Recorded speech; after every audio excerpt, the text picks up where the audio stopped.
ప్రియమైన దేవుని పిల్లలారా, ప్రతి వారికి మన ప్రభువును రక్షణ యేసుక్రీస్తు ప్రభు నామమున ప్రత్యేక వందనాలు తెలియజేస్తున్నాను. ఈ దినం నుండి 10 దినాల ఉపవాస ప్రార్థన మనం ప్రారంభించాం. అయితే మనం కలిసి కూర్చోడానికి లేక దేవుని ఆరాధించడానికి అవకాశం లేదు కనుక మనం ఎవరింట్లో వారే ఉండి దేవుని ఆరాధించడానికి ఇప్పుడు మనకు అవకాశం ఇచ్చారు. ఈ విషయాలు గమనించండి. ప్రతి వారు కూడా నమ్మకమైన మన దేవుని ఎడల మనం నమ్మకంగా ఉండి ఆయన సన్నిధిలో మనం ప్రార్థిస్తే ప్రభు ప్రతి అవసరత తీర్చడానికి సిద్ధంగా ఉన్నారు. ప్రార్థన చేసి చిన్న వాక్యాన్ని మనం నేర్చుకున్నాం. ఇప్పుడు పరమ తండ్రి నీ దయ పొందనాలు. ఈ విధంగా మేము కూడుకోవడానికి నాయన ఎవరి గృహంలో వారు చేరి మేము స్తుతించడానికి, అలాగే ఈ వీడియో ద్వారా కొన్ని మాటలు నాయన మేము నేర్చుకోవడానికి, ఒకరినొకరు వీడియో ద్వారా చూసుకోవడానికి అయ్యా కలిసి ఆరాధన ఇచ్చిన అవకాశం బట్టి మేము స్తుతిస్తున్నాం. ప్రత్యేక ఆశీర్వాదాలు బిడ్డలకు దయచేయండి అయ్యా. ప్రతి కుటుంబాన్ని దీవించండి. ఈ కరోనా వైరస్ ఎంతో భయపెడుతుంది, అనేకుల ప్రాణాన్ని పలుకుంటుంది. మీరున్నారు నాయన, మాకు మీకు అసాధ్యమైంది లేదు. మా విధేయతలు క్షమించండి, మా దేశాన్ని స్వస్థపరచండి, మా కుటుంబాలకు మీ కాపుదలు ఉంచండి, భద్రత దయచేయండి. మీ చేతులకు అప్పగించుకుంటున్నాను. ఏసునామములో వచ్చినాను తండ్రి, ఆమేన్. సమూయేలు మొదటి గ్రంథము 17వ అధ్యాయము 16వ వచనాన్ని చదివి ధ్యానిద్దాం. సమూయేలు మొదటి గ్రంథము, అందరూ కూడా బైబిల్ ఉన్నవాళ్ళు చూడండి. సమూయేలు మొదటి గ్రంథము 17వ అధ్యాయము 16వ వచనాన్ని చదువుతున్నాను. సమూయేలు మొదటి గ్రంథము 17వ అధ్యాయం 16వ వచనము. ఆ ఫిలిష్తీయులు ఉదయములను సాయంత్రములను బయలుదేరుచు 40 దినములు తను తాను ఆకుపరుచుకొనుచు వచ్చెను. పిల్లరా, మనం చదివిన సమూయేలు గ్రంథము 17వ అధ్యాయం 16వ వచనము మనకి బాగా తెలిసిన, బాగా పరిచయమైన వాక్య భాగం. ఆ ఫిలిష్తీయులు ఉదయములను సాయంత్రములను అంటే 2 పూట్ల, ప్రతిరోజు 2 పూట్ల ఇశ్రాయేలు ప్రజలు కనపరుచుకుంటున్నారు. అలాగూ 40 దినాలు కనపరుచుకున్నాడు అని రాయబడింది. ఈ సందర్భం మీకు అర్థమై ఉంటుంది. దేవుని పిల్లలైన ఇశ్రాయేలీయుల మీదకి వారి శత్రువులైన ఫిలిష్తీయులు యుద్ధానికి వచ్చారు. యుద్ధానికి వచ్చినప్పుడు ఆ ఫిలిష్తీయులలో గొల్యాతు అనే ఒకడు ఉన్నాడు. 6 మూరల జాన ఉంటాడు, ఎత్తువాడు, ఎత్తుకు తగ్గ లావు, బలవంతుడు. వాడు బాల్య దినం నుండి యుద్ధ జ్ఞాపరితనం కలిగిన వాడు.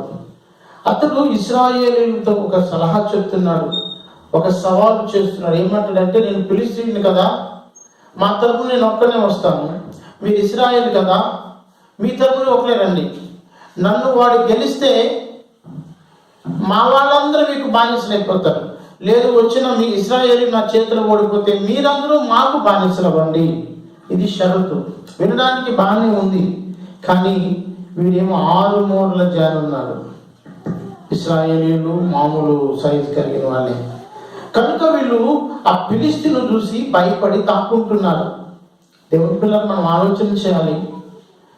40 దినాలు ఉదయం సాయంత్రం వాడు వచ్చి వీళ్ళని రెచ్చగొడుతూ ఉంటే వీళ్ళు తాక్కుంటూ ఉన్నారు. సౌలు రాజు, తన పిల్లలు, అలాగే సైనికులు అందరూ దాక్కున్నారు. ఎవరు కూడా వాడిని ఎదిరించిన వాడు లేడు. ఈ దినము కరోనాను బట్టి మనం ఎలా భయపడుతున్నామో, కరోనానేమో మనం దాక్కుంటే జయిస్తాం. ఎవరు బయటికి రాకూడదు, దాక్కుంటేనే మనం జయించగలం, దాన్ని తరిమి కొట్టగలం. కానీ ఇక్కడ మనం చదివిన వాక్య భాగం సందర్భం లేదు, దాక్కుంటే గెలవరు. ఇక్కడ వాళ్ళు యుద్ధానికి వెళ్ళి గెలవాలి. ఆ ఫిలిష్తీయులు ఏమంటాడంటే, మీ దేవుడు రోషం గలవాడైతే మీరు రండి అంటాడు. దేవుని దూషిస్తున్నాడు, ఇశ్రాయేలుని దూషిస్తున్నాడు. 40 దినాలు వారు దాక్కున్నారు. దేవుని పిల్లరా, ఈ ఇశ్రాయేలు ప్రజలు, దేవుని ప్రజలు ఎవరైతే ఉన్నారో వారు గొల్యాతు యొక్క ఎత్తును, లావును చూస్తూ ఉన్నారు అంతే. కానీ అంతకంటే శక్తివంతుడైన దేవుని వైపు వారు చూడలేకపోతున్నారు. ఇది అనేక మంది కరోనా చూసి భయపడుతున్నారు. భయపడాలి, దాక్కోవాలి, మంచిదే. కానీ ఎవరి గృహముల వారు ప్రభు పాదాలు పట్టుకోవాలి, ప్రభు దగ్గర గోజాడాలి. మనం బ్రతిమలాడుకుంటే ప్రభు ఏదైనా చేయడానికి సమర్థుడైన దేవుడు. దేవుని పిల్లరా, దేవుని మీద మనం ఆధారపడలేకపోతే ఒకేలా మనం గెలవలేమో. మనం చేస్తున్న ప్రయత్నాలు చేస్తూనే ప్రభు దగ్గర మనం బ్రతిమలాడుకోవాలి. 40 దినాలు ఈ గొల్యాతు వస్తున్నాడు, వాళ్ళకి కనపరుచుకున్నాడు, సవాలు చేస్తున్నాడు. గొల్యాతు చూసి వీళ్ళు దాక్కుంటున్నారు. అలాంటి దినాల్లో దావీదు అక్కడికి వచ్చాడు. తన అన్నలు మిలిటరీలు ఉన్నారు కనుక, యుద్ధ భూములు ఉన్నారు కనుక, వారు సైనికులు కనుక వారికి ఆహార పదార్థాలు తీసుకెళ్ళమని తన తండ్రి చెప్తే తీసుకొచ్చాడు ఆహార పదార్థాలు. దావీదు వచ్చినప్పుడు వాడు ఆ గొల్యాతు కేక వేయటం ప్రారంభించాడు. దేవుని పిల్లరా, దావీదుకు చాలా కోపం వచ్చింది. ఎందుకు అంటే జీవము కలిగిన దేవుణ్ణి, ఆ జీవము లేనివాడు లేక సున్నతి లేనివాడు, దేవుని శక్తి తెలియనివాడు, దేవుడంటే ఎవరో తెలియనివాడు, దేవుని శక్తిని గమనించగా వాడు పిచ్చిగా మాట్లాడుతుంటే దేవుని శక్తిని ఎరిగిన వీరు దాక్కుంటున్నారు ఏమిటి, మౌనంగా ఉంటున్నారు ఏంటని దావీదుకి రోషం వచ్చింది. దీని క్రైస్తవులుగా మనకి రోషం కావాలి. ఎవరి గృహాల్లో వాళ్ళు బాధపడుతూ కూర్చోవటం కాదు, లేదా ఏదో కార్యాపన చేయటం కాదు, సమయాన్ని గడిపేయడం కాదు. కానీ ఈ సమయం విస్తారమైన సమయం మనకు దొరికినట్లే మనం ఇంట్లో ఉంటున్నాము కనుక ఎక్కువ సమయం మనకుంది. మన ఉద్యోగాలు లేక మన వ్యాపారాలు, మన పనులు అన్నీ కూడా విడిచిపెట్టేశాం. ఎందుకు అంటే కరోనాని పారద్రోలని ఒకే ఒక ఆలోచనతో. కనుక పారద్రోలటము కేవలం మన చేతుల్లోనే అది లేదు. కనుక ఎవరింట్లో వాళ్ళు ఉంటూ ప్రభుని బ్రతిమలాడుకోవాలి. ప్రభా, నీవు సహాయం చేయకపోతే మాకు ఎవరు సహాయం చేస్తారని బ్రతిమలాడితే ఖచ్చితంగా మనం గెలుస్తాం, మన దేశాన్ని మనం రక్షించుకుంటాం. భయంకరమైన వార్తలు వింటున్నాం, నెమ్మదితో కూడిన దినాలు వచ్చాయి కదా అనుకున్నాం. కానీ మరలా కొత్త కేసులు రావటం, నేను ఒక్కరోజే 17 మంది రావటం, 17 పాజిటివ్ కేసులు రావటం, తెల్లవారితే ఏమి జరుగుతుందో ఏ వార్తలనే భయం మనలో ఉంది. దేవుని పిల్లరా, ఫిలిష్తీయులు ఆ రోజు గొల్యాతును చూసి భయపడినట్లే మనం ఇప్పుడు ఆ కరోనా వార్తలు వింటూ భయపడుతున్నాం. కానీ మనం చేయవలసింది భయపడటం కాదు, కానీ మనం జాగ్రత్త వహిస్తూ ఎవరి ఇంటిలో వారు ఉంటూ దేవుని పాదాలు పట్టుకోవాలి. దావీదు వచ్చాడు సడన్గా ఆ స్థలానికి. దావీదుకు రోషం వచ్చింది. దేవుని శక్తి ఎరగని ఒకడు వాడి నోటుకు వచ్చినట్లు మాట్లాడతాడు ఏంటి అని ఒక రకమైన బాధ, ఆవేదన దావీదుకి. దేవుని పిల్లరా, దావీదు ఏమనుకుంటుంటే వీళ్ళందరూ దాక్కుంటే నేను మాత్రం వెళ్తాను, వాడి మాంసము కాకులకు గద్దలకు వేయాలి, వాడి తల సేధించాలి, ఇశ్రాయేలుకైనా ఈ నిందలు తీసివేయాలి అనుకున్నాడు. వాడు 40 దినాలు ఉదయం సాయంత్రం వచ్చి నోటికొచ్చిన మాట మాట్లాడుతుంటే వీడు దాక్కుంటే ఒక్కసారి విని వాడి మాటలు దావీదు పౌరుషంతో ముందుకు వెళ్ళాడు.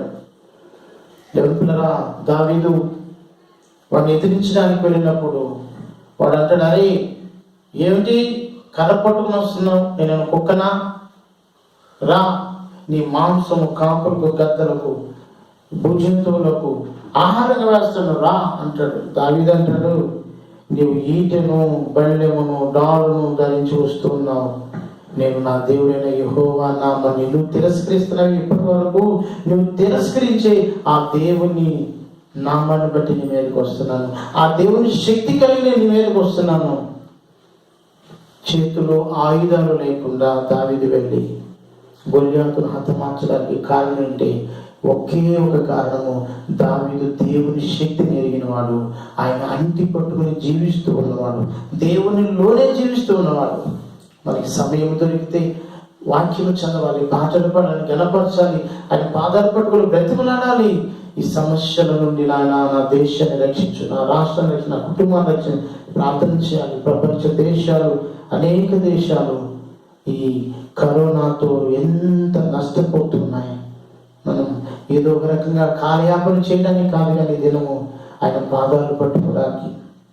దేవుని బిడ్డరా, మనందరము ఆ గొల్యాతును చూసి భయపడిన ఇశ్రాయేలు వలె పాపపు పంకెలలో, పాపము వలన వచ్చి ఆ జీతాన్ని పొందడానికి మనం పాపులుగా కూరుకుపోయినప్పుడు ఇశ్రాయేలుల పక్షాన దావీదు వెళ్ళి యుద్ధం చేసి గొలియాతును గెలిచినట్లే ప్రభువైన యేసుక్రీస్తు పరలోకం నుంచి భూలోకానికి మన కొరకు వచ్చాడు. పాపముల చేత అపరాధముల చేత చచ్చిన వారమై ఉండగా మనలను విడిపించడానికి, ఆ నరకమును తప్పించి పరలోక భాగ్యాన్ని మనకి ఇవ్వడానికి యేసుక్రీస్తు ప్రభువారు ఈ లోకానికి వచ్చాడు. మనందరి కొరకైనా ప్రాణం పెట్టాడు. ఆయన చనిపోయి సమాధి చేయబడి 3వ రోజు తిరిగి లేచాడు. ఆయన 3వ రోజు మృత్యుంజయుడైన దేవుడు, మరణాన్ని జయించిన దేవుడు మనలను నరకం నుండి, ఆ పాపపు జీతము నుండి విడిపించి నిత్య రాజ్యంలోనికి రక్తం మనకి కడిగి శుద్ధులుగా చేశాడు. ఏ విధంగా ఇశ్రాయేలు కలిగిన నిందను దావీదు తుడిచివేశాడో, గొలియాతును హతమార్చాడు, ఆ విధంగా సాతాను కోరలను, సాతాను బంధకాలున్న మనలను సాతాన్ని ఓడించి ప్రభు మనల్ని విడిపించాడు పరలోకానికి ఇవ్వడానికి. ఇంత గొప్ప దేవుని కలిగిన మనము ఆయనతోనే ఉంటున్నామా? ప్రతి క్షణం ఆయనతోనే గడుపుతున్నామా? సమయాన్ని వృధా చేసేస్తున్నామా? వ్యర్థంగా గడిపేస్తున్నామా? సమయం అయిపోతే తిరిగి రాదు. నిన్నటి దినం వల్ల తిరిగి రమ్మంటే ఈ రోజు రాదు. ఈ రోజు ఏదో కాలయాపన అయిపోయిందనే రేపు చూద్దానంటే ఒకవేళ బహుశా రేపేమోతో మనకు తెలియదు. దేవుని పిల్లరా, ఒక్క క్షణము కూడా వృధా చేయకుండా ప్రభువుతో గడపాలి మనం. ఇశ్రాయేల్ సైన్యం అనేక మంది ఉంటే 40 దినాలు దాకున తప్ప ఏం చేయలేకపోయాను. దావీదు ఒకే ఒకడు గొలియాతును హతమార్చాడు. కనుక ఎంతమంది ప్రార్థిస్తున్నారు అనేది కాదు లెక్క. మీ ఇంటిలో మీరు వరకే ఉన్నారు, కానీ మీతో ప్రభు ఉన్నాడనే విషయాన్ని మీరు గమనించాలి. ఎవరి కుటుంబంలో వారు ప్రార్థన చేస్తున్నారు. అయ్యో, సంఘంగా కూడుకుంటే, చర్చిలో కూడుకుంటే, ఒక సమూహంగా, ఒక గుంపుగా ఉంటే మన ప్రార్థనకి ప్రభు కరోనాను పారద్రోలతాడేమో అన్న అవసరత లేదు. ఎక్కడ 2, 3 నామాన్ని బట్టి ఉన్నారు, వారి మధ్యలో ఉంటారన్న మన ప్రభు ఖచ్చితంగా మీ ప్రార్థన ఆలకిస్తారు. మీ ఇంటిలో మీరు ఉన్న మీ కుటుంబ సభ్యులు కలిసి ప్రార్థన చేయండి. అంతేగా దేవుని పిల్లరా, దావీదు ఏ విధంగా గొలియాతును ఎదిరించాడు, మనం కూడా సాతానుని ఎదిరించాలి. శుద్ధులమైన మనం ఆయన రక్తంలో కడుగుబడి పరలోకంలో సిద్ధపరచబడిన మనల్ని కూడా లాగివేయడానికి సాతాను వివిధ తంత్రాలు కల్పిస్తాడు. సమయాన్ని ఎలా వృధా చేయాలో, సమయాన్ని ఎలా పాడు చేసుకోవాలో వాడు రకరకాల తంత్రాలు కల్పిస్తాడు. మన తంత్రాలు గుర్తెరిగిన వాడిగా ఉండి దావీదు జయించినట్లుగా మనం సాతాన్ని జయించి మనం మంచి ఆలోచనలతో ప్రభువుతో గడిపి ఆ ధన్యత మనం కలిగి ఉంటే ఖచ్చితంగా పరలోకాన్ని మనం పొందుకుంటాం. కనుక రాత్రి ప్రతి వారము కూడా భారం కలిగిన వారిగా ఆయన పాదాలు పట్టుకోవాలి. ప్రభువా, నీవు తప్ప మాకెవరు సహాయం చేయాలి.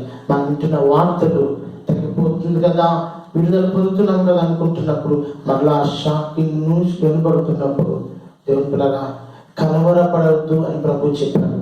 ఇవన్నీ వేదనలకు ప్రారంభం, ఇవన్నీ జరగవలసి ఉన్నాయి అని చెప్పాడు. కానీ కలవరపడుదన్న మనం ప్రభు పాదాలు పట్టుకుని మనం కలవరపడకుండా ధైర్యంగా ఆయన పాదాల దగ్గర ప్రభు సహాయం చేయమని ప్రార్థన చేద్దాం. ఈ సమస్య నుండి సాతాను బంధకాలు తప్పించబడి యుగాలు ప్రభుత్వ పరలోకంలో మనం ఉండబోతున్నాం. అలాంటి ధన్యత ప్రభు మనందరికీ దయచేయనుగాక. ఆమేన్. ప్రార్థన చేద్దాం. మా పరమ తండ్రి, మీ దయకు వందనాలు. ఈ దినము సవాళ్ళతో కూడిన దినాలుగా ఉన్నాయి. ఈ కరోనా వైరస్ బహుగా భయపెడుతుంది, బాధ పెడుతుంది నాయన. ఓ సమస్తాన్ని విడిచిపెట్టి, ఉద్యోగాలు, వ్యాపారాలు, చేతి పనులు సమస్త విడిచిపెట్టి మా గృహాలలో మేము బంధించబడి మాకు మేమే నాయన మా గృహాలలో బందీలమైపోయి ఉంటే, కరోనాను పారద్రోలనుకుంటే సాతానుడు ఏదో ఒక రకంగా, ఏదో ఒక వార్త ద్వారా మరలా మాకు భయాన్ని కలిగిస్తున్నాడు. గొలియాతును చూసి ఇశ్రాయేలు భయపడినట్లుగా అయ్యా మేము భయపడటం కాదు, కానీ మీ పాదాల దగ్గర మొరపెట్టే ధన్యత ప్రతి బిడ్డకు దయచేయండి. రాత్రి మా ప్రార్థన ఆలకించండి నాయన, నా ప్రార్థన ఆలకించండి.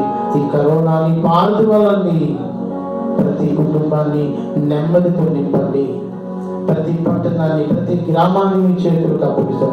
మా రాష్ట్రాన్ని, మా దేశాన్ని, ఆయా స్థలాలలో, ఆయా దేశాలలో ఈ కరోనాతో బాధపడుతున్న ప్రతి బిడ్డని మీ చేతులకు అప్పగిస్తాను. దయ చూపించమని ప్రాధేయపడుతున్నాను. కల్వరిలో మీరు చిందించిన రక్తధారలు ప్రతి వారిలో ప్రోచన చేయాలి. మీరు ఆ కరోనాని గతించండి. నెమ్మదైన దినాలు మాకు ఇవ్వండి. ఇవి గారు మీతో పనులు దాన్ని ప్రార్థన ప్రతిఫలాన్ని దయచేసి మీ చేతులకి అప్పగించుకుంటూ యేసు నామములో నడుచున్నాము తండ్రి. ఆమె పరలోకమందున్న మా తండ్రి, మీ నామం పరిశుద్ధపరచబడుగాక, మీ రాజ్యం వచ్చునుగాక, మీ చిత్తము పరలోకమందు నెరవేరు, భూమి మీద నెరవేరు. మా అనుదిన ఆహారం మీరు మాకు దయచేసి, మేము అపరాధాలు చేసి వారిని క్షమించిన ప్రకారం మా అపరాధాలు క్షమించి, శోధంలో విధేక దృష్టిని తప్పించి, రాజ్యములు మహిమయు శక్తి నిరంతరం మీరు నడతండి. ఆమె తనైన దేవుడి ప్రేమ, కుమారుని యేసుక్రీస్తు కృప, పరిశుద్ధాత్మ సహవాసం సమాధానం కాపుకుని మనందరకు, లోకంలో సకల పరిశుద్ధులకు, మన రాష్ట్రాలకు, దేశానికి, ఆయా దేశాల్లో బాధపడుతున్న ప్రతి బిడ్డకు, మన దేశ అధికారులకు, ప్రభుత్వానికి, మన కొరకు ప్రయాసపడుతున్న ప్రతి బిడ్డకు సదాకాలంతో నడిపించునుగాక. ఆమేన్. యేసు రక్తమే శిలువ రక్తమే ప్రవేశం సంపూర్ణ జరుపుకోవడంగాక, అపవాదికి అనంత నాశనం కొడగాక, ప్రవేశ నామకే సంపూర్ణ జరుపుకోవడంగాక. Amen, amen, amen. God bless you all. ప్రభు అందరిని దీవించునుగాక. అందరికీ వందనాలు. ఆమేన్.